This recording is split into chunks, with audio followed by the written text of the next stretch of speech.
My name is David Colton. I'm 41 years old, a senior logistics officer stationed at Fort Eldridge, a mid-sized military base tucked between two hills that have seen more command changes than I've had birthdays. I've served here for over 15 years, not because I had to, but because I believed in systems that worked and the people who depended on them. That Monday morning started like every other. The air was sharp, the rows were tight, and boots hit the pavement in a rhythm that felt older than any of us. Soldiers stood shoulder to shoulder under a flat gray sky, breath clouding the air back stiff with formality. I stood in the second row, fourth from the left, notebook tucked into my chest pocket like always. The commanding officer, Colonel Rivers, stepped up onto the platform, his voice cutting clean through the crisp air. He listed routine updates, drill rotations, newcomer assignments, some weak joke about coffee running out in the officers' mess. A few chuckles, polite and rehearsed. Then he turned the page. Before I could register what was coming, I heard my name. Senior Officer David Colton, he said with sharp precision, is hereby denied his Q4 performance bonus, effective immediately due to ongoing non-compliance with approved modernization protocols within base logistics. There was no warning, no conversation, just a sentence thrown into the cold morning like I was a memo he needed to get off his desk. I felt a shift, not in my chest, but in the air around me. The heads didn't turn, but I knew every soldier heard it. The silence got heavy, like the sky itself dropped 6 inches lower. My feet didn't move. Neither did my face. I gripped the edge of my notebook fingers, pressing down so hard the metal coil left an imprint on my palm. I kept my shoulders square, eyes, front jaw locked so tight I heard a faint pop behind my right ear. In that moment, I wasn't angry. Not yet.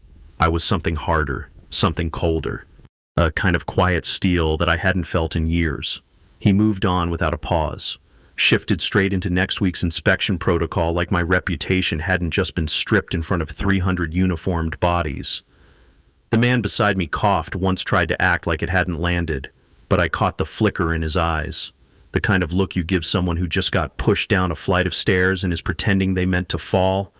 They didn't say I lied. They didn't say I failed. They called me resistant. Outdated. In the language of command, that was worse. It meant disposable. For over a decade, I'd built those logistics chains from scratch. When I arrived, half the records were still on paper, and the other half were locked in systems nobody could access. I cleaned that mess up one line item at a time. Every transfer, every ration count, every mission kit. I had systems in place before some of those officers knew how to button a uniform. And now I was being cut down in public, not for making a mistake, but for refusing to nod along while they gutted the structure I kept standing. I didn't speak. Not then. I just looked down once like I was checking my watch and made a mental note of the time. 0746. That was the moment the game changed. The formation ended 5 minutes later. They dismissed us with the same command they always used, like this was any other day. But something had shifted. Not in the unit. In me. I walked back to my office, calm on the surface, but burning with precision underneath. I didn't slam any doors. I didn't pace.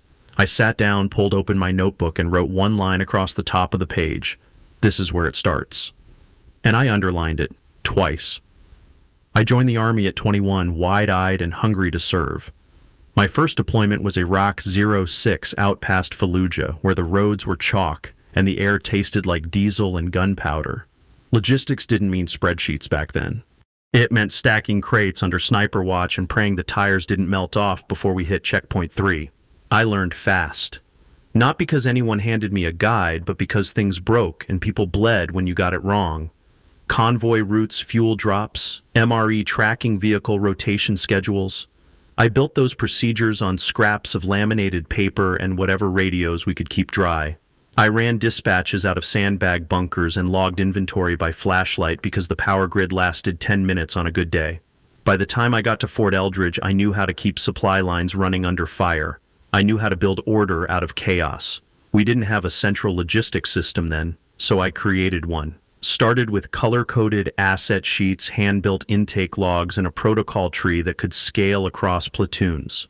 What we use now, every form and request and process flow, it started with my boots on the floor and a laptop balanced on a plastic crate. And now they say I'm holding things back. My CO called me resistant.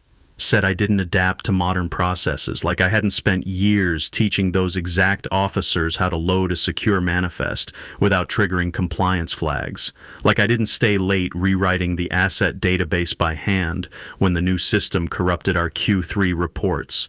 They talk about reform like it's a slogan.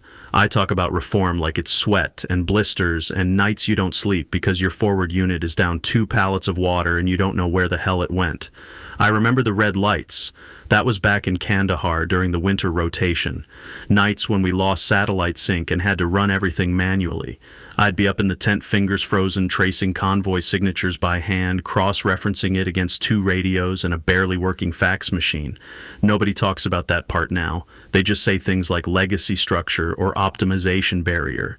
The younger officers I mentored, some of them don't even look me in the eye anymore. They quote updates from HQ like scripture and act like we never spent 12-hour shifts rechecking load balance calculations together. One of them even gave me a thumbs up when they rolled out the new logistics app, said it was sleek. I wanted to ask if he remembered who mapped the original field flow that app is still using under the hood. This isn't about being left behind. It's about being erased.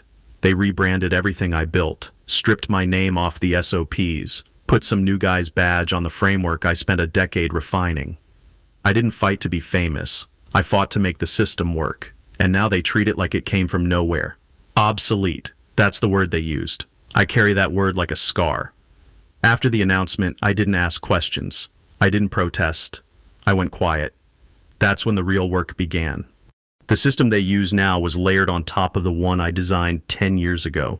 They polished the interface, changed the colors, renamed some folders. But they never gutted the foundation. I knew every script, every bypass, every redundancy I built in case of a blackout or breach. Most of them forgotten, now buried under layers of new hires and lazy updates. In the old supply room, the one next to maintenance, there's a locked cabinet that nobody touches. Inside is a training laptop, still boots, still runs local diagnostics. It was the machine I used to teach junior staff how to simulate load shifts and monitor vendor timelines. No one ever deregistered it. No one even remembered it existed. I worked at night past chow when the halls went quiet and the lights dimmed low. My keycard still granted access to storage because no one had cut it from the legacy clearance tree. I slipped in, shut the door behind me, and turned on only the desk lamp. The room smelled like cardboard and dry plastic. Perfect. The test account I created in 2014 was still active. No alerts, no audit triggers. I kept my movement slow. Downloaded backups of inventory logs, expense audits, revision histories. I didn't copy everything, just what changed, what vanished, what no longer matched the official archive. I labeled the folders by hand. Policy mismatches, ghost vendors, deleted approvals. It felt like cataloging wreckage after a fire. They thought they erased me, but they didn't know I was the one who built the escape hatches. I designed the off-grid mirrors when the base's internet went down for 2 weeks during the winter storm. I was the one who ran drills through dead zones just to see where the cracks were. Now I was using those same cracks to pull the truth out before they sealed them for good. Each night I worked fast but precise. I tracked metadata, I verified timestamps, I cross-checked vendor tags with the last known expense report. If something looked wrong, I pulled it twice. First from the cloud, then from my backup. Redundancy is the only reason anything survives in a system built by humans. No one asked where I was. No cameras pinged. I moved like a shadow through rooms I once ruled. Not for revenge, for record. Because when the walls finally caved in, I wasn't going to shout. I was going to hand them the blueprint of their own collapse. Every hole they left was one I remembered digging. I just never thought I'd use them like this. It started with a missing footer. A routine inventory doc suddenly showed up without the vendor signature box. Next, a compliance report showed revised language that didn't match the statute. The numbers stayed the same, but the words shifted just enough to raise suspicion. I didn't confront anyone, I just took notes. They weren't deleting files anymore, they were replacing them. Quiet edits, removed clauses, dead links in place of references. It looked clean if you weren't paying attention. But I built those reports. I knew the structure like I knew my own handwriting. The tipping point came on a Thursday. Private Lang, maybe 19, polite, sharp uniform. He walked into the archive bay with a clipboard and a folder marked Red Tag Pre-2022. Said HQ wanted him to purge it for clarity. I asked what he was deleting. He smiled and said old audit stuff. Dead weight. That folder held the first vendor audit I ever filed under my legacy protocols. Real names, original signatures, audit trails untouched. I nodded, thanked him, and asked him to email me the cleared file list when he finished. He looked proud to help, walked off humming like he just fixed the world. I sat back down and restored everything from my mirror archive. They weren't covering their tracks. They were making more of them. Every purge was a marker. Every overwritten file became a contrast point. I started logging them in a new folder, falsification. Subfolder junior assisted. Lang wasn't the only one. New faces popped up every week with new directives. Optimization, streamlining, digital hygiene. I kept my tone even. Kept thanking them. Kept printing screenshots. The irony was bitter and clean. They thought I was outdated, but I was the only one keeping real history alive. For every deleted log, I had a backup. For every revision, I had the original. They didn't realize their cleanup was building my case. They trained these kids to trust the system. I trained myself to watch what gets changed when nobody's looking. Every file they touched made my story stronger. I wasn't racing them. I was letting them dig. Because once the hole was deep enough, all I'd have to do was drop the truth in and watch it echo. I found it while checking an old training binder from the early expansion years. Page 47, buried in a logistics directive I wrote myself, sat the clause. Still intact, still active. It read clear as day. Any bonus revocation tied to allegations of misconduct must be backed by verified evidence and automatically triggers an internal audit. No one had removed it. They just buried it under layers of new language, new formats, new voices. But the system never deleted it. It just waited. I sat there quiet, not angry, focused. The same clause that protected soldiers from baseless accusations was the one they ignored when they humiliated me. They hadn't bent a rule. They broke one. I pulled up the metadata. Last verified 14 months ago. Still binding. Still enforceable. I scanned it. Saved it. Pulled up the recording from the formation briefing. Timestamp matched the bonus strip exactly. Then I did what I always do. I made a folder. Named it Trigger. Inside went the scanned clause, the audit trail showing its untouched status, the Slack log of my bonus being stripped without investigation, and a cross-reference timeline. I didn't add commentary, just facts. The link between their power play and policy breach clicked into place like a loaded magazine. This wasn't just about pride or pay anymore. It was procedural failure, documented, public. I remembered writing that clause in a tent during a deployment. It was a response to a junior NCO who lost half his pay over gossip. I added it to protect people from that kind of abuse. And now, years later, they walked straight into it. Eyes open, mouths full of buzzwords. They thought the policy didn't matter anymore, but they never removed it. And because they didn't, it still mattered. That clause wasn't a relic. It was a match. And now it sat quiet, labeled time-stamped and ready. No need to swing it like a sword. All I had to do was place it gently into the right hands at the right time. They wrote me off as obsolete. But their mistake wasn't forgetting me. It was forgetting what I'd built to protect people like me.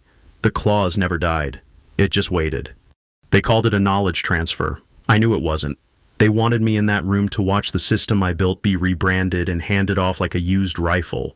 They gave me no seat at the table, just a chair at the edge away from the screen, no mic, no name tag. A silent observer to my own erasure. The air in the room was stiff, too cold, like someone had turned the AC up just enough to remind us who held the thermostat. Around the table, officers in tailored uniforms nodded to buzzwords. Cross-functional momentum, streamlined protocols. One of them called it lean logistics. I stayed still, hands folded, black folder resting on my knee. They threw charts up on the screen showing inventory delays and pinned it on legacy inefficiencies. Nobody said my name, but I heard it between the lines. Old systems, obsolete pathways. David Colton's backbone renamed as dead weight. Next to the audit officer, a young replacement officer scribbled notes with the kind of overeager pen speed that always signals ambition without understanding. The commander praised him, said the new process was refreshing. Faster, leaner.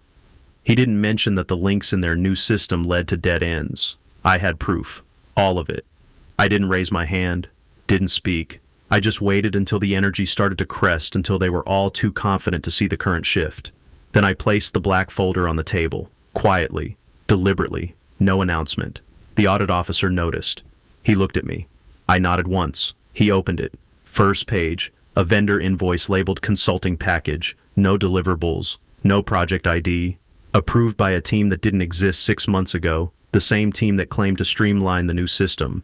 The signature line was blank. Next page, clause 4, 3.2, highlighted, dated, binding.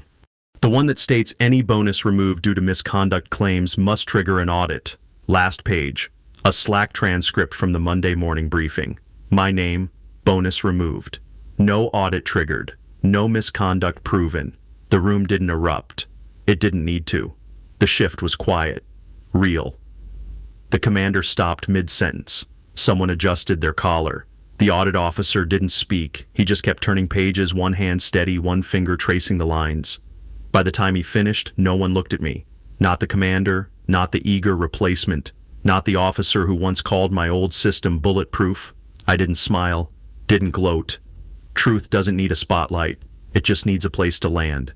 And in that room filled with silence and tight smiles, it landed like a lead weight. They thought the meeting would break me. It didn't. It proved I never left. The boardroom at Fort Eldridge wasn't built for drama.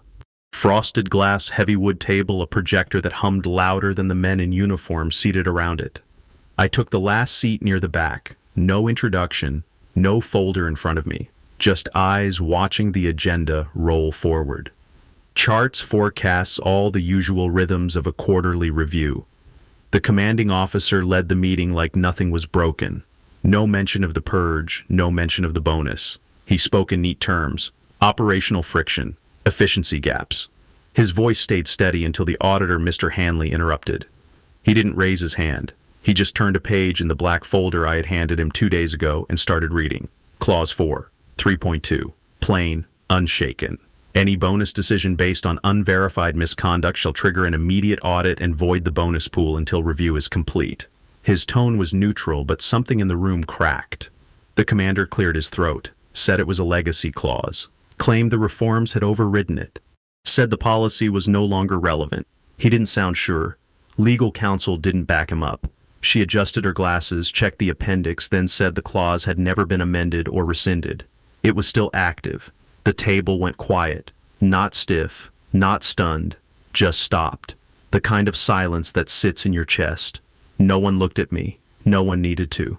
The room was no longer his. Hanley placed the page down. Then he spoke calm as water. Said enforcement of that clause had not only been ignored but publicly reversed in violation of the regulation. That alone, he said, triggered retroactive audit conditions. The commander didn't argue. His hands stayed folded tight. The same hands that had signed off on my bonus being stripped. No one spoke in defense, no rebuttals, no loud denials, just the soft click of a pen being set down and the quiet flick of pages being closed. The clause didn't need a defense. It had always been there waiting. The punishment they handed me had built the rope they now stood in front of. I sat still. No smile, no gesture. My name wasn't called and I didn't speak it. But for the first time since that Monday morning, the silence around it felt whole. Not hollow, not angry, just complete. They thought removing my name from the system would erase what I built. They thought silence would bury truth. But the clause never vanished. It waited, and when it spoke, it didn't need me to echo it. That was the moment the room changed. Not with a bang, but with a sentence no one could walk around. And I didn't have to say a word. I walked out of the boardroom without ceremony. No one followed, no one stopped me.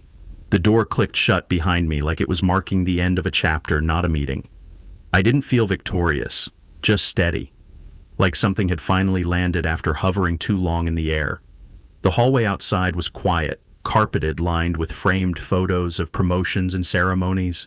I passed by them without looking. I had been in a few of those pictures once, not anymore. That part didn't bother me. Outside, the sun had shifted, early afternoon, warm but not heavy. A breeze moved through the base like it had somewhere to be. Across the lot, 2 young officers laughed as they carried boxes into the admin wing.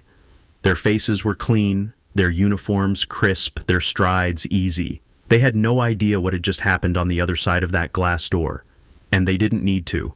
I didn't want applause. I didn't need a thank you. I had no intention of sticking around to see how the fallout landed. My role was never to destroy anything, only to show the cracks. Hold up the mirror. Let the structure look at itself. They had tried to cut me out like bad code. Quietly, publicly, cleanly. They wanted to erase the man who had built the system by calling him a relic of it.